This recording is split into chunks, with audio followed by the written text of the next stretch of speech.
You may be wondering if you want to add the Alpha Notes World Tour to your music library for your students, or if you're a family looking for enrichment materials. You're like, what's this Wunderkeys very useful library all about? So here we go. This is Alpha Notes World Tour, super clever, on the Alpha Notes for a Christmas themed book at the level C. So this is micro leveled. So there is a book for each letter of the alphabet, and Andrea and Trevor are just filling in those letters as they go to work with the themes. And this one pairs nicely with the Nuts for Alpha Notes, another level C book. So if your students or your child is working in this one, this Alpha Notes book is perfect to give them great success over the holidays. So let's dive into this book, find out why everyone's chatting about it, and if you want to add it to your library. Let me know in the comments if you've already got it on the way, or if you have it in front of you and are already introducing it. So one thing that I love about this Alpha Notes approach is that we are learning the letter names on the keyboard. Students are getting confident with their keyboard geography right away. So you can rip off those letter names if you have them on your keys. You're not going to need them because they're going to be gaining so much confidence with this approach. The other thing I like is that Andrea and Trevor know that they want to build music readers in the future. And so their modified staff, you can see, has 2 lines on the top for the right hand and 2 on the bottom for the left hand. And they've already thought of the fact that in treble E is going to be on a line, and the space down is going to be D, and on the ledger line is going to be C. So there's little visual hints of what's happening in the future, and that's really well thought out in this approach. There's the concept of little warm-ups, so students get ready for their big, exciting pieces. And then this book is extra special with a duet for every single song. So I love that that's a way to get learners elaborating early on in their music journey. The level of the duets is something that if a parent has played the piano before, they might be able to tune up their skills and play. There are a few that have swing rhythm. And if you'd like some duet tracks, let me know in the comments, because I've got that up next on my list for my students, so that there's some play along tracks at home. And I usually have quite a caffeinated speed. You can tell I'm an upbeat person, but I will try to do some practice tempos as well. So the next thing that I love is that they've thought of the lyrics so well. This team really does a beautiful job of making the lyrics so fun, and each of them tells a fun little story. So right away it says December 26th, and I love that because I like adding materials that add value to my studio and that don't have to be finished on December 25th. So right away we have jolly old St. Nicholas said, your job is done, take a break, go on a trip, sightsee, find the sun.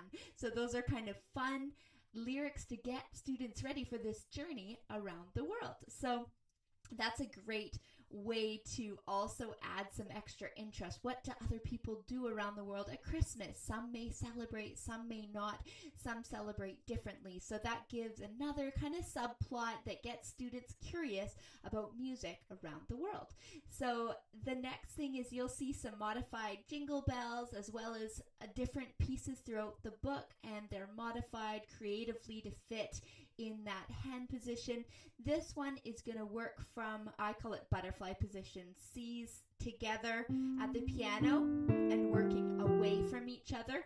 And that mirror image can be great for students. Now, I must say here that sometimes I get learners working all over the keys right from the beginning, but some students really need this approach where you focus on one skill and you learn it really, really well before building on that. So I love that this can work whether you're a teacher that's like me and uses a lot of the keyboard early on, or if you're a teacher who loves to keep working and building on those little micro concepts. So I think this has a place in both types of studios and for both types of learners, but it definitely does build really sequenced, and I love that. So these ones also, like the rest of the very useful library, add in kind of theory concepts early on and different ways that you can engage students. So as you can tell, I'm a really vibrant, energetic teacher. So I love getting my students off the bench for this, and we might do tapping at a different table surface, and we might put out keyboard cards on the floor. And if I'm in online lessons, I get them up and moving as well. Here we have Cowabunga. So this is kind of fun that it says Cowabunga, surf is up, grab your board and let's go. Come on, dude, and rub ride the tube will put on a show. So we've traveled somewhere warm to Hawaii in this one. And so again, you can enrich that if you like and listen to some beautiful ukulele music or have fun with that. This book covers quarter notes, half notes, and whole notes, great big whole notes. I almost said I always call them that. And for duet playing for this one, some of the things that I love to do first is playing with a track is tricky, especially for young musicians. So it's fantastic to start that early. So I wouldn't just dive students into playing with a play along track or a duet. So one of the things I love first is finding the beat. So you might play the track in the background, and if you have a play along track that I'm happy to do for you, then you can actually play that in the background and stomp around the room and see if you can find the consistent beat.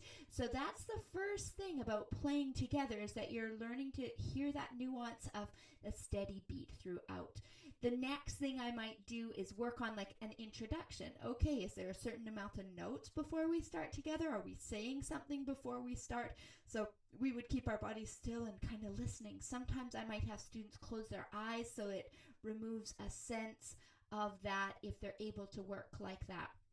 The next thing I would do is have them maybe say the words and clap them together with a teacher, or tap them. If they're a more active student, they could say the words and pause on the half notes for 2 counts and pause on the great big whole notes for 4. So they would start saying the words or chanting the words or singing the words and listening.